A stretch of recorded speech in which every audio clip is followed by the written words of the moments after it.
market right now, and kind of how we're going to take the power ratings theory and turn it into something more practical. So first of all, just like big picture, my thinking on growth.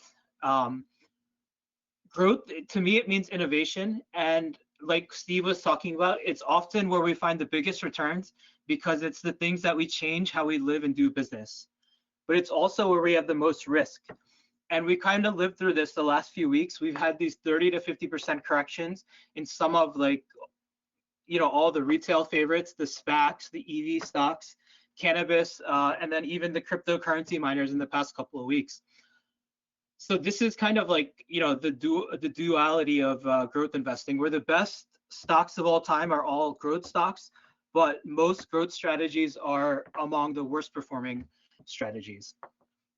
So our solution to this kind of dilemma is to use the power ratings, and it accomplishes two things. One is we're going to find high quality sustainable earnings growth, and we're going to kind of sidestep these blowups.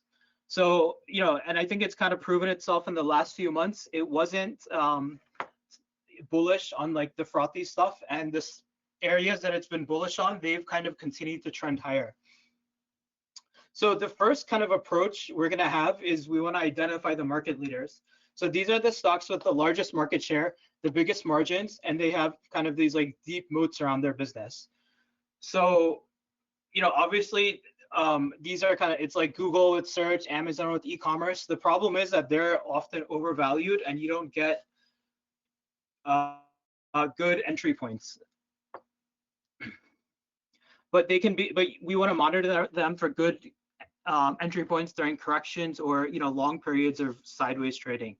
So the next strategy is my favorite, and that's the picks and pans approach. So in this, we're going to find companies that are integral parts of the supply chain of growing industries. And then when growth kind of like blows up, these companies can have pricing power and like see significant growth alongside the overall industry. So, the famous example is the gold rush in California. Most of the miners, they lost their savings, trying to find gold, but the companies that really did well were the ones that were selling them equipment, clothes, food, shelter, etc. And then the final piece is what I call the hidden gems.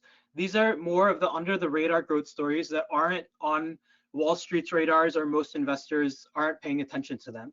So often these are companies that are growing organically, but they're also growing through acquisition. So it's kind of like a double growth story. And sometimes they're solving really important problems for businesses, and they become necessary for the operations to continue. So now I want to talk about how I'm applying these strategies to come up with the next 3 additions to our power growth portfolio. So the first theme is energy storage for alternative energy electric vehicles. This is, I think, going to be one of the major stories of the next decade. In 2020, 3 million electric vehicles were sold globally out of 80 million total. And by 2030, it's estimated to be 25 million. So, one approach is to try to figure out which company is going to win that battle. I don't think anyone really knows the answer to that. What I'm confident in is if 25 million EVs are sold, 25 million batteries are going to have to be built. So, one of the companies we're looking at, they're one of the leading companies in terms of energy storage solutions and building the technology that's going to be used in batteries. And the same applies to alternative energy as well. So the next area I'm looking at is a kind of a monopolistic company in a small but growing niche. So this company has been buying its competitors, and it's been growing its market share at the same time that its total market is growing, because it's an increasingly important way that companies are using these channels to contact customers and engage with their customers. So this company is, going to benefit in both ways through increased market share and increased market size.